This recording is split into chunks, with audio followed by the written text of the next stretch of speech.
This is the Average to Savage podcast with Paul Guarino. Everyone and anyone, athletes, celebs, and much more. What's up, everybody? I'm back for another episode of the Average Savage podcast. Got another special guest, professional basketball player, Anthony Ireland. Anthony, what's going on? Hey everybody.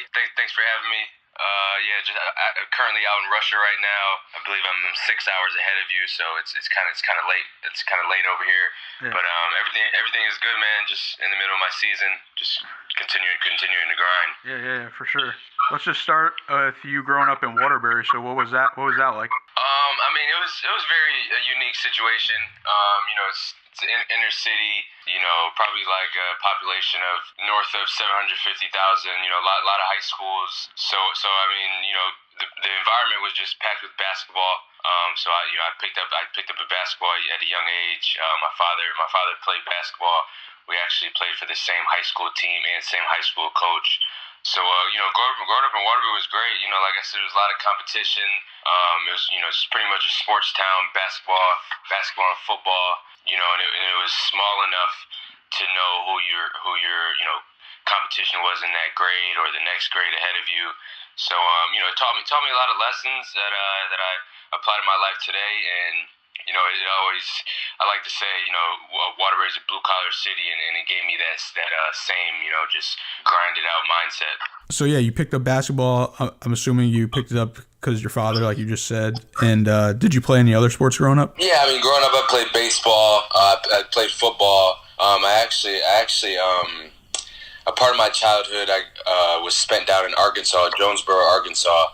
My stepfather, him and his family, and he was in the Navy, so he was stationed down there. So I lived down there for about 2 or 3 years, which I really got into football, and but by the time I was going into 5th grade. My mom, and the family, we moved back to Connecticut, and then it was just basketball from there on out. Gotcha. So, what was that like living in Arkansas for how many years? How many years was that? Probably about 3 years. It was cool, man. It wasn't much to do. It was a very small town, but basketball wasn't big down there. It was mainly like cheerleading. There was a lot of like boy cheerleaders, flipping, doing backflips and all this stuff. But down there, my main focus was pretty much football. But it was a cool experience. Yeah, for sure. The worst part about it was, I had to, the family and I had to drive down there and come back. So that wasn't a pleasant drive at all. So that's kind of the main memory that sticks out of my head. Yeah, for sure. So then you move back up to Connecticut, you start high school, and then when did you know you were like elite, I would say? I knew I could be good probably like after my sophomore year in high school. I made the varsity team as a freshman, and I played varsity as a sophomore. Mm-hmm. But I kind of was just a normal high school kid, didn't really stand out. And then I kind of just dedicated myself one summer, and I played AAU ball. I was constantly in the gym. I can remember times where I don't know why I did this, but like there was certain times where friends were going to the mall, friends were going to football games, and I would just find myself in the gym, by myself or with my little brother actually. Yeah.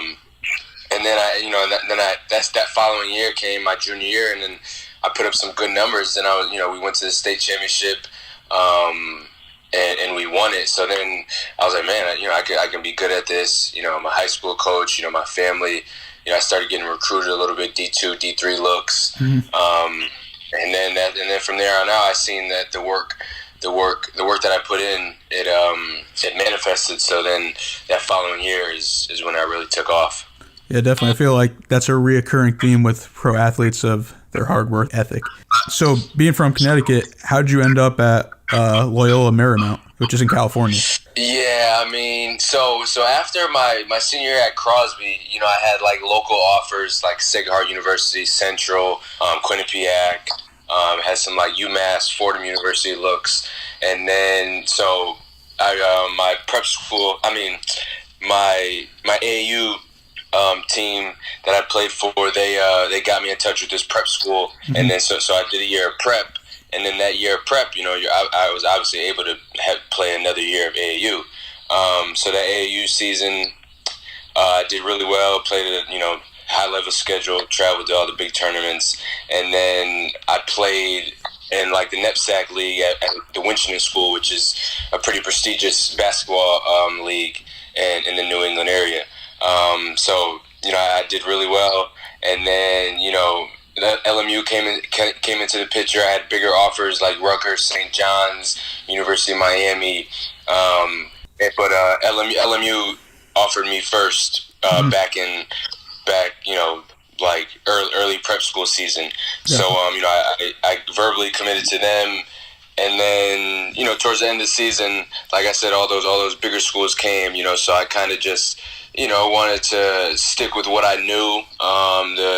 The coaches really showed how loyal they were to me. They would come down and see my games all the way from California, and then LMU was the only visit that my mom came with me on. So I'm a Connecticut kid, East Coast kid, flying 4 hours all the way out to LA. I land in LAX, which is like a famous airport. And immediately the good weather hits you, and then you see palm trees, you see the beach. I'm driving down. I'm on my visit, so they're showing me all the nice places: Rodeo Drive, Hollywood Boulevard, Venice Beach, Santa Monica. So I'm like, man, I've never seen anything like this in my life. So after that, it was kind of like I said, my mom came with me. So they put us in a nice hotel. They made us feel very comfortable, and so I knew at the end of the day, at the end of the visit, my mind was kind of made up, and my mom, she agreed with me as well. So once she gave me the okay, it was kind of, all right, that's where I'll be. Yeah, for sure. You just sold me on Cali right there too. Yeah, man. I go back every summer. There's no place like it, man. Just the vibe, the atmosphere. People are free thinkers out there, and it doesn't even feel like it's part of the U.S. It's very, very liberal and just a very different area to be in. How about like going there? Did people know like right off the bat, like the way you talked and stuff, you were from like the East Coast? To be honest, man, like they didn't. I mean, they knew obviously from my slang and the way I dressed. Yeah. But people don't even know where Connecticut is. Like when freshman introduction, I'd just be like, I'm from Connecticut, and then I'd always have to say it's the city it's a state next to New York. Yeah. And then they'd be like, okay, I just know what you're talking about then. But people don't know about Connecticut at all, man. Yeah, for sure. I mean, it makes sense. Other than UConn women's basketball and UConn, Yeah, definitely. That's funny. So you started right away at LMU? No, so I had a junior that was ahead of me and a senior guard that was ahead of me. So I didn't start right away. I started like the last 12, 13 games. The senior, he ended up getting released from the team. But so I finished out my freshman year pretty well, and then ever since I got the starting job, I just continued to run with it. Gotcha. And so you kept that starting job, and you got a couple of records there, right? Yeah, I got a lot of records. I know I don't know specifically, but I got like 2,000 points, 500 assists, 500 rebounds, 200 steals. I'm like third all time on points. Right, I passed Bo Kimball, but I didn't pass Hank Gathers. Yeah. The late Hank Gathers. He's a legend up there. The gym is called Hank's House. So they have a 30-30 on him. So but it was very hard to pass his record. He averaged, I think it was like 27 and like 17 for like 2 straight years. Yeah. So it was gonna be tough to break that record. Yeah, definitely. And you just got in the Hall of Fame there, right? Yeah, so I just got inducted to the Hall of Fame this past summer, and the ceremony is actually in February, which I won't be able to make, since I'll still be in season. Oh, that sucks. But, yeah, no, I know it's unfortunate, but I spoke to the AD and the president, and they said they'll have a separate ceremony for me whenever the time is convenient. So that's something to look forward to still. Yeah, that's cool. And so you finish up your career there, and then I know you tried out for the NBA, and you tried out, I believe, for the Lakers. So what was that whole experience like? Yeah, so I finished up my year. I finished up at LMU pretty well, and then I got I did a bunch of workouts: Clippers, Lakers, Dallas, Houston, Portland. So I had after that my senior season, you signed with an agent. I had a bunch of workouts set up for me, and then I probably worked out for the Lakers probably 3 times, and so I was on their summer league team. I did summer league with them for about a month, and then they wanted to sign me for their D League team, and then my agent was still, he had very, very good connections overseas, and because my resume, what I did in college, I was very valuable as a rookie. So I had a deal in Pro A France, which is a very prestigious league, probably like the top 4 leagues out here in Europe. Mm-hmm. So it was either, and then it came down to just, at the end of the day, it comes down to business. Like you can't really get your feelings and emotions involved. Obviously, the NBA was the dream, but it was like before either I go to the D League and with hopes of getting a call up, but I'll be making probably $22,000 before taxes, or take a 6-figure deal in France. So it was kind of a no-brainer. You know what I mean? Yeah. And then, so I made that decision, and I played my first year in Pro A France. Yeah, I mean, I think one good thing, I think the D League / G League now, I think it's getting better, and I've seen, I know, probably back then it wasn't even the same, because I know the past few years, a lot of people have been getting called up, not used to not really get called up. And now, and I saw that they're about to start offering, livable wages eventually, I think in 2020 or something. Right. I mean, yeah. I mean, that was the main reason why it was just no, I can't do that, man. I put in too much work to this craft to settle for $20,000. Yeah, it was definitely a high risk, low reward. Yeah, for sure.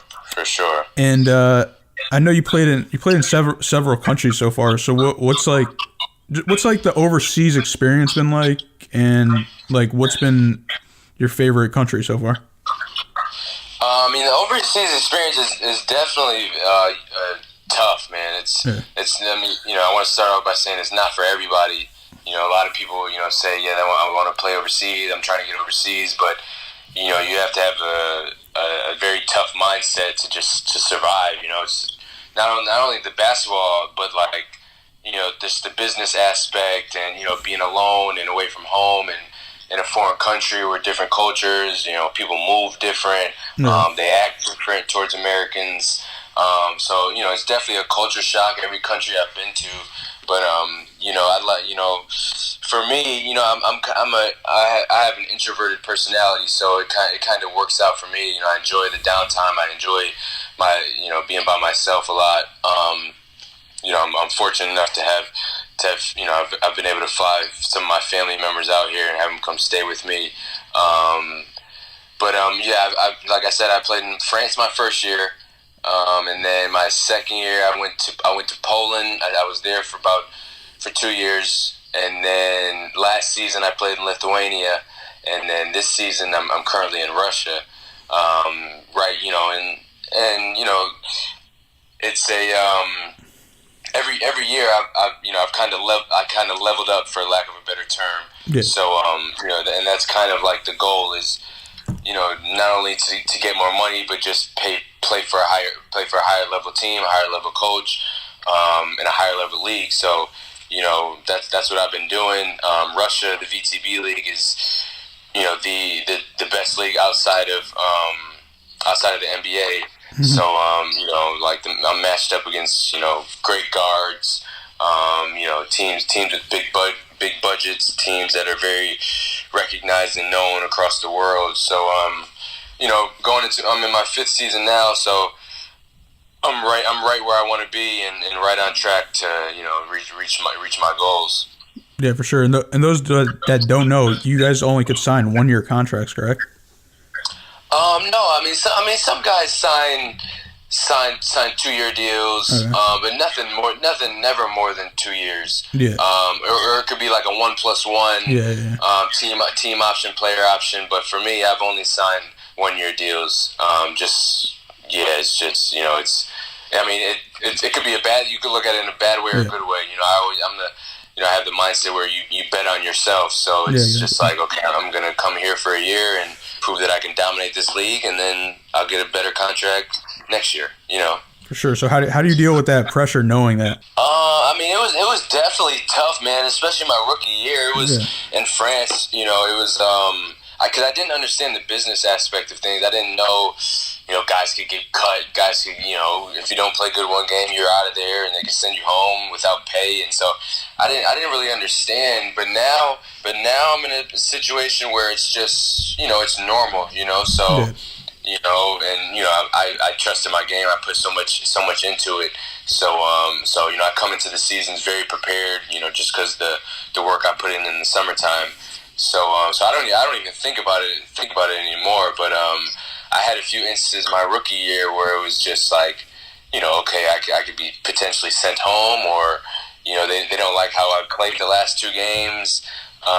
So they may cut me, But now there's no pressure now. It's just, it just comes with it, like especially if you're an American, they look at you to come and produce, and that means for the most part put the ball in the hoop. So, and that's been a part of my game my whole life. So that's never been a problem. But it does at times it can be, because it's just tough, man. It's just tough. You see teammates go through it. Yourself may go through it with a coach that may not like you. I've had coaches, just not like my game, where the president or the GM may have brought me in, but the coach necessarily doesn't like my game, so I'm not playing the minutes I should, or I'm not playing the role I should be playing. So it's all just about, like, it's a situational thing out here, and you can dominate for a season, and then next year play 8 minutes a game. You know what I mean? Yeah. So it's very up and down, lifestyle. But I embrace it, and just like I said, I know how much work I put in. So it's easy for me. For sure. What's the biggest difference between like the American style basketball and like European style basketball? The way I can compare it is like, it's like watching it it's like watching the Spurs play versus watching like OKC or Golden State Warriors. You know what I mean? Like, obviously Spurs is, I think Popovich has that rule where, like, you have the ball 2 seconds, you have 2 seconds to pass it, shoot it, or drive. Basically make a decision in 2 seconds. You can't play with the ball. So that's how it is here. It's very methodical, which can be a plus, positive or a negative. But and obviously the NBA is more one-on-one, 2-man game, pick and roll, or ISO situations. But it's just all about, like, the way we're brought up. Americans, we're clearly more athletic and can run faster, jump higher, and those are the things that Europeans lack. Obviously, the Europeans that don't lack that, they're in the league.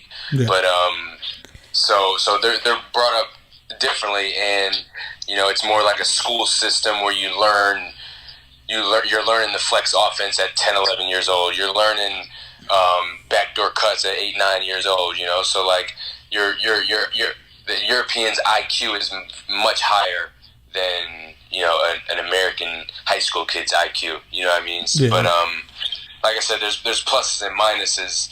But yeah, that's pretty much the difference. Got it. And let's jump into some of your community work with your AI3 Leadership Academy. So tell me a little about that.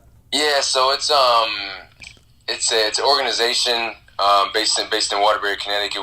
My partner Julio Vasquez and I been running since 2015. This will be our 5th annual camp coming up this summer. Very proud to say we're going into our 5th year. Yeah. But it's community based, and we do camps for 9 to 14-year-olds every summer. This summer was a record high in participants. We had about 43 kids, something like that. So it was a great turnout. And then we provide them. It's 10 to 5 p.m. So we give them lunch, we give them gear, shorts, jerseys, a bunch of t-shirts, to go home with. It lasts 3 days.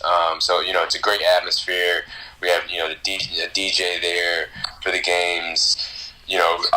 Parents and just people who are in the area that love basketball, just that want to come be a part of it. They're more than welcome. So it's a very good atmosphere for the kids. So that's what we've been doing for the past 5 years. Last summer we also did an elite camp. So it was AI3 Elite Camp, and it was the top 25 players from the original camp. And my coach, actually, Coach Good who coached me at LMU, came down, spoke to the kids for about an hour, and then kind of put them through like a college style practice.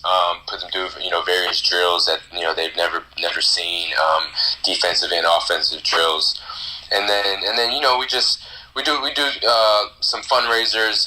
We do a lot of stuff for the community. Like I said, this summer will be our 5th annual. So that information will be coming out very soon. And I love my community, so I'm looking forward to connecting with everybody and putting on a great summer for Waterbury.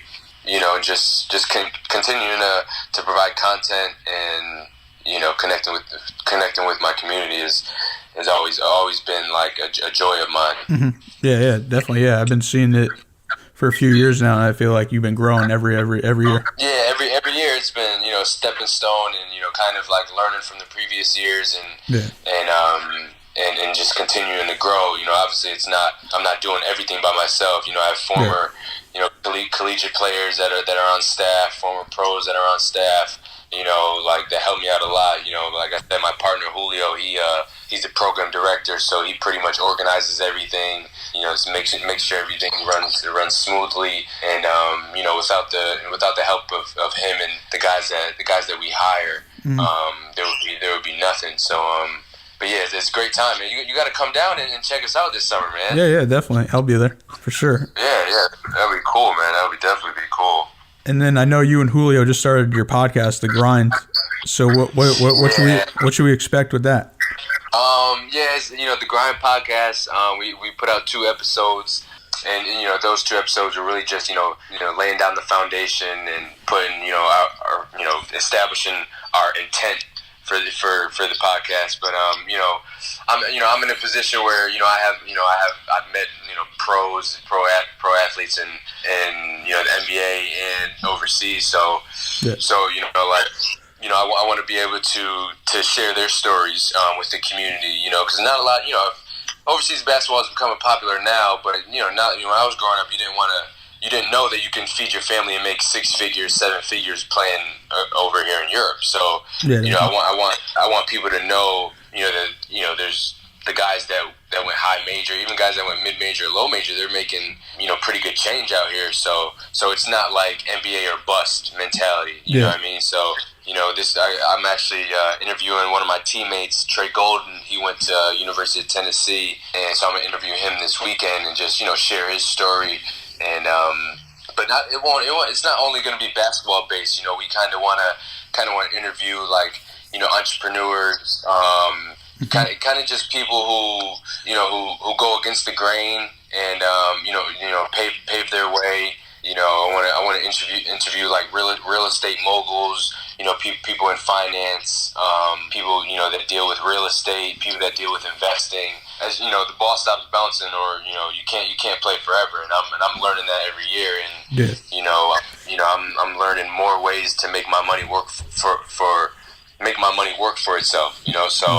So whether I've been dabbling in real estate, I've been dabbling in stocks and the trucking industry. So just sharing those stories and putting light on those situations. So like it's not only because in Waterbury and many other cities across the world, it's it's either you play sports or you rap, kind of. You know what I mean? So I kind of want to just show that there are other outlets, that you don't have to necessarily have a degree, or you don't have to go to a Harvard or a Yale, to make because you don't have to go to Yale to make six figures in real estate. You know what I'm saying? Or you don't have to go to Harvard to make a bunch of money in the stocks. Those are just some trades that you learn. And so that the podcast will go into that as well. And I'm very excited to because I have a bunch of ideas, and Julio and I are very excited to just get this thing going and give out all the information we can. Yeah, definitely. Yeah, you don't need college anymore in general, I don't think. But like you can there's a lot of ways to make money now, even like just making YouTube videos. Yeah, man. I mean that old system of just it's broken. You gotta go to school for 4 years and then get a job and work till you're retired. That system is over with now. So with the internet, it's you cut out the middleman and just like you said, you put out YouTube videos. You can make money from Instagram accounts. You can, you are like you know what I'm saying, you can become a celebrity. Not a celebrity, but you can become famous or provide something for the world, over the internet, you know what I'm saying, with just your mindset. So, and it's a great, I'm super happy and fortunate to live in this day and age, just with this type of access. Yeah, for sure. Like if social media wasn't around, I mean, I probably wouldn't have like anything that I have right now. I mean, same here, man. I mean, I would be able to do the basketball stuff, but not not on this type of platform. And just getting back to your point before, just like that probably helped overseas like look more like successful than like people thought it was. Like, you know what I mean? Like, I mean, without a doubt, overseas is growing because social media. You can, there's guys, like Norris Cole, just hit a game winner last night, but nobody would know if there wasn't a network or social media network that was able to showcase that. You know what I mean? So it's just super, super dope, man. It's and then the ideas are limitless. Like a couple years ago, I never would even think of having a podcast. Yeah, but now exactly. it's kind of it's just a no-brainer because it's like all you have to do is talk and you provide content and you change people's ideas and the way they think and their lives, and it not only affects them but it affects generations and their family, and it's just amazing, man. Yeah, definitely. Are you ready for some fun questions? Yeah, for sure. Give me what you got. All right, so what's some things people might not know about you? Oh man, I'm definitely not a good dancer. I'm a terrible dancer, but I do want to learn how to play an instrument, preferably like the piano or the saxophone. I think that'll be dope, and I feel like it'll rewire my brain in a sense, so I think that'll be pretty cool, man. Definitely something I didn't know. yeah, for sure, man. And what about can you give me your top 5 favorite point guards of all time? Point guards, it's tough. Top 5. My all-time favorite player, he's probably positionless. One, he's either 1 or 2, but Allen Iverson. So AI at number 1. I'd probably go totally different player, but I'd probably go J Kidd. I'd definitely put Steve Nash in there. I'd put Isaiah Thomas in there, the old Isaiah Thomas, and then I'd put LeBron in there just because he's he plays the one position, but Yeah, he plays can play everything. it at the 4. You know, he can play the 1, but at the 5. You know. Yeah, for sure. What about what are 3 jerseys, any sports that you have to have? 3 jerseys, like okay, damn, damn, any sport. Okay, shit, Muhammad Ali didn't have a jersey. I would like to have Hank Aaron. No, wait, yeah, Hank Aaron was the one who broke the color barrier, right? Jackie Robinson. Jackie Robinson. I'm tripping. Jackie Robinson. Yeah, Jackie Robinson. I go with just a throwback Allen Iverson jersey, and then probably like a John Starks jersey for sure, because that was like my guy growing up. You know, he had that dunk. You know, he dunked on pretty much the whole Chicago Bulls team. Yeah. You know, so that was my team growing up, the New York Knicks. So John Starks, Jackie Robinson, and then AI. Perfect. What about what are your favorite kicks to ball in? Hooping kicks. Hooping kicks. Probably. I would go with the Penny Hardaway's. I know that I don't remember the exact version or exact sneaker, but there's a specific one. It has like the number 1 on like the back part of the tongue. One of those. Yeah, that one for sure. That's definitely a different answer. I wasn't expecting that one. Yeah, Penny Hardaway. I wore those in college for about 2 years, man, and they were the most comfortable sneakers I've had. Gotcha. Well, I appreciate you coming on, and where can people find you on social media? Yeah, so you can find me on Instagram at AIreland3, on Twitter at AIreland3LA, I'm on Facebook. You can find the info on the Academy at AI3 Leadership Academy. We're on Facebook. We're on Twitter at AI3 Leader LLC. You know, we're on Facebook, like I said. Yeah.